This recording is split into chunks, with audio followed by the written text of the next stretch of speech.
Alkitab berkata, Yesus mati karena dosa-dosa kita. Dia dikuburkan, tetapi pada hari yang ketiga dia dibangkitkan. Sekarang kita merayakan Paskah, yang artinya kita merayakan kebangkitan Tuhan Yesus, yang artinya kita merayakan kemenangan Tuhan Yesus atas maut. Tuhan Yesus adalah pemenang. 1 Yohanes 2 ayat 6 berkata, barang siapa mengatakan bahwa ia ada di dalam dia, ia wajib hidup sama seperti Kristus telah hidup. Tuhan menghendaki agar kita menjadi pemenang. Menang terhadap dosa, menang terhadap iblis, menang terhadap daya tarik dunia, menang terhadap sifat kedagingan kita, supaya kita masuk surga. Karena Tuhan Yesus bangkit, maka kuasa kebangkitannya akan memampukan kita menjadi pemenang. Di dalam Wahyu pasal 2 dan pasal 3, Tuhan Yesus memberikan pesan kepada 7 sidang jemaat. 7 sidang jemaat ini menggambarkan gereja sepanjang masa, termasuk gereja pada zaman now. Jadi ini merupakan pesan Tuhan Yesus kepada kita semua. Pesan Tuhan Yesus itu selalu diakhiri dengan perkataan, barang siapa bertelinga, hendaklah mendengarkan apa yang dikatakan oleh Roh kepada jemaat-jemaat. Dan barang siapa menang, Tuhan Yesus akan memberikan upah. Upahnya adalah masuk surga. Jadi hanya para pemenang yang masuk surga. Jadi kunci untuk menjadi pemenang adalah mendengarkan dan menuruti firman Tuhan. Hari-hari ini kita berperang melawan COVID-19. Pemerintah mengingatkan agar kita bersatu melawan COVID-19. Yang harus kita mengerti bahwa serangan COVID-19 yang dalam kurun waktu sekitar 4 bulan ini hampir ke seluruh dunia, itu merupakan serangan iblis. Seperti yang Tuhan Yesus katakan, bahwa pencuri, yaitu iblis, hanya datang untuk mencuri dan membunuh dan membinasakan. Karena itu ciri serangan dari COVID-19 ini adalah menimbulkan ketakutan, kekhawatiran, dan kepanikan yang luar biasa. Ternyata sekarang banyak yang ketakutan kepada hal-hal lain yang tidak jelas ketimbang ketakutan kepada COVID-19 itu sendiri. Kalau hal ini berlarut-larut, maka akan terjadi orang yang meninggal karena ketakutan akan lebih banyak daripada karena COVID-19 itu sendiri. Dan memang hal ini yang dikehendaki oleh iblis. Tuhan akan menuntun kita agar kita menjadi pemenang dalam peperangan melawan COVID-19. Yang mau katakan amin? Yang pertama, agar kita menjadi pemenang, yaitu dengan melakukan seperti yang terdapat dalam Yesaya 30 ayat 15 yang berkata, dengan bertobat dan tinggal diam, kamu akan diselamatkan. Dalam tinggal tenang dan percaya terletak kekuatanmu. Jadi untuk menang melawan COVID-19, kita harus bertobat. Kita harus koreksi diri. Dan kita minta ampun kepada Tuhan. Dan berjanji kepada Tuhan bahwa kita tidak akan melakukan hal-hal itu lagi. Kita juga harus tinggal tenang. Dan percaya Tuhan Yesus mampu dan mau menolong kita. Hal yang kedua, agar kita menjadi pemenang, yaitu kita harus melakukan sesuai dengan apa yang tertulis dalam 2 Tawarikh 7 ayat 13 dan 14 yang berkata, bahwa kalau kita melihat Tuhan menutup langit sehingga tidak ada hujan, dan Tuhan menyuruh belalang memakan habis hasil bumi, di mana ini berarti krisis ekonomi. Juga kalau kita melihat Tuhan melepaskan penyakit sampar di antara umat Tuhan, di mana ini berbicara tentang COVID-19, maka Tuhan meminta kepada kita agar kita merendahkan diri, berdoa, mencari wajah Tuhan, dan berbalik dari jalan-jalan yang jahat. Kalau itu kita lakukan, Tuhan berjanji bahwa Tuhan akan mendengar dari sorga doa-doa kita dan akan mengampuni dosa kita dan akan memulihkan negeri kita Indonesia yang tercinta. Kita menjadi pemenang melawan COVID-19. Hal yang ketiga, agar kita menjadi pemenang adalah menangking COVID-19. Tuhan berkata kepada saya bahwa untuk melawan balik serangan COVID-19 yang menimbulkan ketakutan, kekhawatiran, dan kepanikan, maka kita harus menghardik COVID-19 seperti Tuhan Yesus menghardik badai yang dahsyat. Seperti pada waktu itu dengan berkata, "Diam, tenanglah." Kalau Tuhan Yesus berkata kepada saya untuk melakukan ini, maka ini berarti bukan hanya untuk saya saja, tetapi saya diminta untuk menyampaikan kepada saudara. Karena itu, mari saya akan mengajak saudara sekarang untuk bersama-sama menghardik COVID-19 dengan berkata, dalam nama Yesus, dalam nama Tuhan Yesus, diam, tenanglah. Harap dicatat, apa yang kita lakukan ini alkitabiah. Karena Tuhan Yesus berkata dalam Yohanes 14 ayat 12, "Aku berkata kepadamu, sesungguhnya barang siapa percaya kepadaku, ia akan melakukan juga pekerjaan-pekerjaan yang aku lakukan. Bahkan pekerjaan-pekerjaan yang lebih besar daripada itu. Sebab aku pergi kepada Bapa." Selama 14 tahun, saya melakukan 318 kali kebaktian kesembuhan ilahi. Tuhan selalu menyuruh saya untuk menghardik penyakit-penyakit yang datang menyerang kita dalam seluruh aspek kehidupan kita. Kalau berbicara tentang penyakit, itu bukan penyakit secara fisik saja, tetapi juga secara mental atau kejiwaan. Seperti ketakutan, kebingungan, tidak tahu apa yang harus diperbuat, depresi. Juga penyakit yang menyerang hubungan suami istri, hubungan orang tua dan anak, hubungan antar keluarga. Juga penyakit yang menyerang ekonomi. Setiap kali saya akan menghardik di dalam nama Tuhan Yesus. Dan ternyata banyak yang disembuhkan dan banyak orang yang diselamatkan. Setiap kali saya KKR, firman Tuhan yang saya sampaikan pasti tentang Injil. Sesuai dengan Markus 16 ayat 15 sampai dengan 18.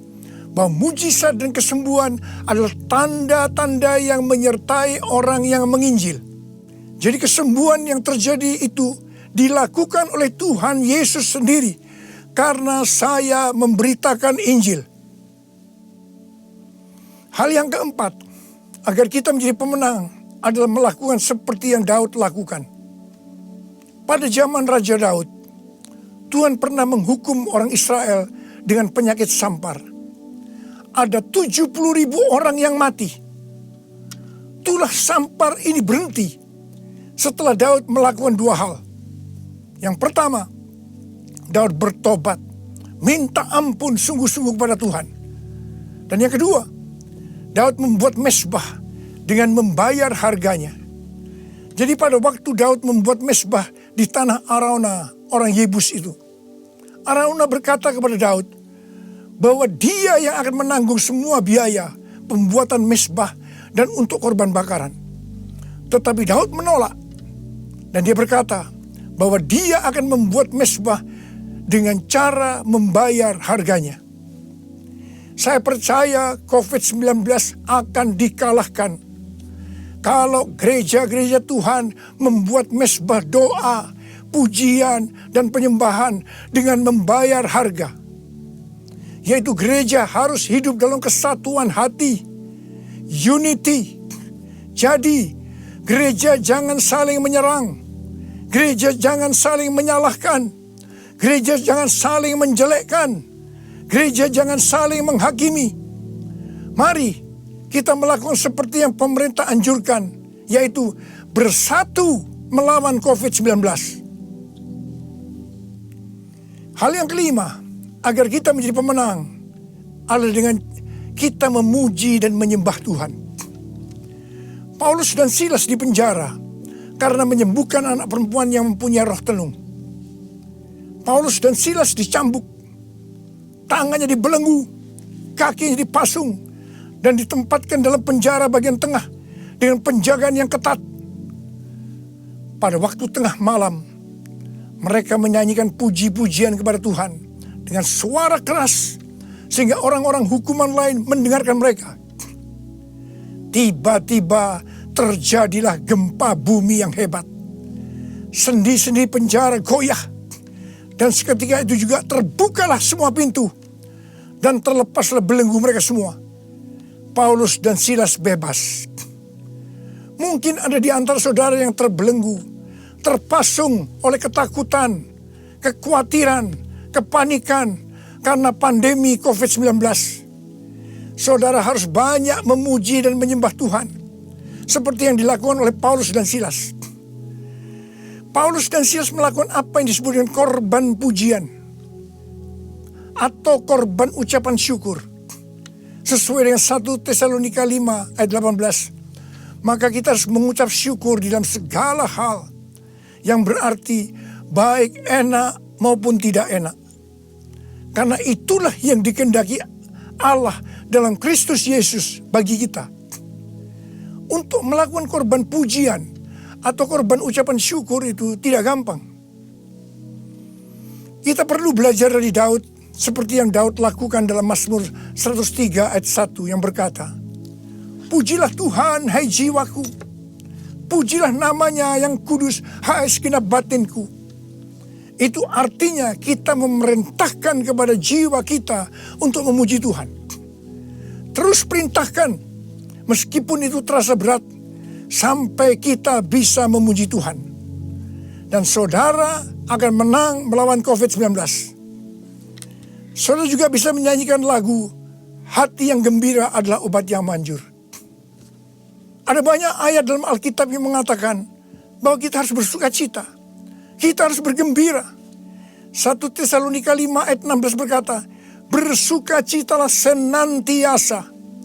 Hati yang bersuka cita, hati yang gembira adalah obat yang manjur untuk melawan COVID-19. Hal yang keenam, agar kita menjadi pemenang adalah dengan cara menabur. Pada waktu masa kelaparan, Tuhan berkata kepada Ishak, "Jangan pergi ke Mesir, diamlah di negeri yang kutunjukkan kepadamu." Dan Ishak tinggal di Gerar. Mesir berbicara tentang cara-cara lama.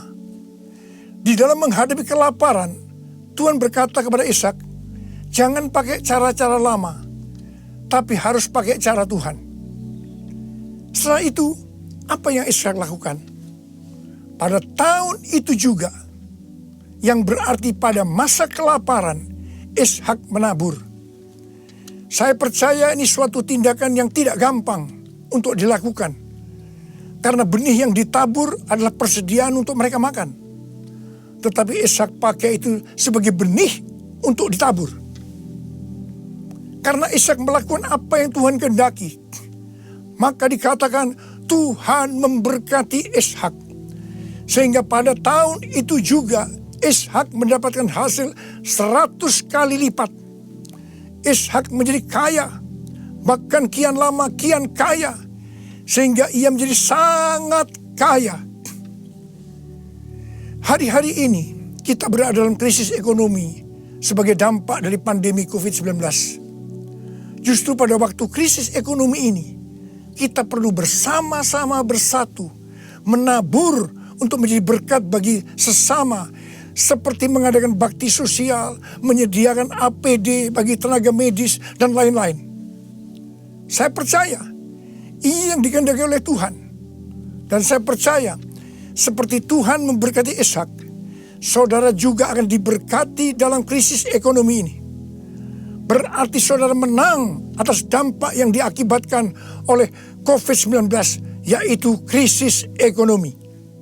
Hal yang ketujuh, agar kita menjadi pemenang adalah melakukan seperti yang terdapat dalam Yesaya 26 ayat 20 yang berkata, "Mari bangsaku, masuklah ke dalam kamarmu, tutuplah pintumu sesudah engkau masuk. Bersembunyilah barang sesaat lamanya sampai amarah itu berlalu. Jadi, di rumah saja itu bukan merupakan kekalahan terhadap COVID-19, tetapi justru ini merupakan kunci kemenangan. Amsal 22 ayat 3 berkata, kalau orang bijak melihat malapetaka, bersembunyilah ia. Tetapi orang yang tidak berpengalaman berjalan terus, lalu kena celaka. Biarlah kita menjadi orang yang bijaksana. Kita akan di rumah saja sampai pandemi COVID-19 ini berlalu. Hal yang kedelapan, agar kita menjadi pemenang, yaitu dengan cara kita berdoa agar nubuatan para nabi untuk COVID-19 ini digenapi. Seperti yang ditulis dalam charismanews.com, yaitu pada bulan September 2019, Chuck Pierce bernubuat bahwa bangsa-bangsa akan mengalami kekacauan sampai Paskah 8 sampai 16 April. Tolong perhatikan tanggalnya. Tanggal 26 Januari 2020, Chuck Pierce kembali bernubuat bahwa ada suatu wabah yang besar datang menyerbu, di mana ini untuk menguji kita sampai Paskah. Banyak nabi yang menafsirkan bahwa COVID-19 ini akan selesai pada waktu Paskah atau trennya menurun mulai Paskah. Mungkin tidak semua orang akan percaya terhadap nubuatan ini. Tetapi kita tidak boleh menghakimi nubuatan disampaikan oleh nabi itu. Sebab itu urusannya dengan Tuhan sendiri. Yang paling penting yang harus kita lakukan adalah berdoa agar nubuatan itu digenapi. Karena saya percaya hampir semua kita menghendaki agar badai pandemi COVID-19 ini berakhir. Saya memperoleh data dari pelbagai sumber media yang dipercaya mengenai kasus-kasus infeksi baru harian dari COVID-19 mulai dari tanggal 6 sampai 12 April 2020. Yang pertama, negara Spanyol, Jerman, Swedia, Iran, Vietnam, New Zealand, Australia, trennya menurun. Haleluya! Yang kedua, Denmark melonggarkan lockdown dan sebagian sekolah akan dibuka pada tanggal 15 April 2020. Penerbangan domestik di Vietnam akan dimulai dioperasikan tanggal 16 April 2020. Yang ketiga, yang paling menarik dikatakan Wuhan, long time no see. Yang artinya lockdown di Wuhan dicabut pada tanggal 8 April 2020. Ini berarti pandemi COVID-19 di Wuhan sudah selesai. Dengan melihat data ini, kita pasti akan bisa mengatakan bahwa nubuatan dari Chuck Pierce digenapi. Amin. Hal yang kesembilan, agar kita menjadi pemenang, adalah perkatakan Mazmur 91. Seperti yang Rasul Paulus katakan, karena aku percaya, maka aku berkata-kata. Karena itu kita yang percaya janji Tuhan dalam Mazmur 91. Kita akan perkatakan setiap hari. Janji Tuhan dalam Mazmur 91 ditujukan kepada orang-orang yang hatinya melekat kepada Tuhan. Terhadap orang yang hatinya melekat kepada Tuhan, Tuhan berkata, engkau jangan takut terhadap kedahsyatan malam, terhadap panah yang terbang di waktu siang, terhadap penyakit yang sampar yang berjalan di dalam gelap, terhadap penyakit menular yang mengamuk di waktu petang. Walau 1000 orang rebah di sisimu dan 10.000 di sebelah kananmu, tetapi itu tidak akan menimpamu. Saudara, saya mau berdoa buat saudara. Bangkit, jadilah pemenang. Mari angkat tangan saudara. Saya mau berdoa buat saudara. Oh, ini pesan Paskah yang kau berikan kepada kami, Tuhan. Terima kasih, Paskah di mana engkau bangkit menang terhadap maut Demikian Kau menghendaki kami keluar sebagai pemenang ya Tuhan. Bapa, hamba berdoa buat anak-anak-Mu semua. Biar kami semua boleh bangkit dan jadi pemenang. Termasuk menang terhadap COVID-19. Bapa, jagalah anak-anak-Mu. Sertai Tuhan anak-anak-Mu. Sembuhkan mereka yang sakit Tuhan. Sembuhkan mereka, sembuh dalam nama Yesus. Sembuh, terima kesembuhan dalam nama Yesus. Dalam nama Yesus, sembuh.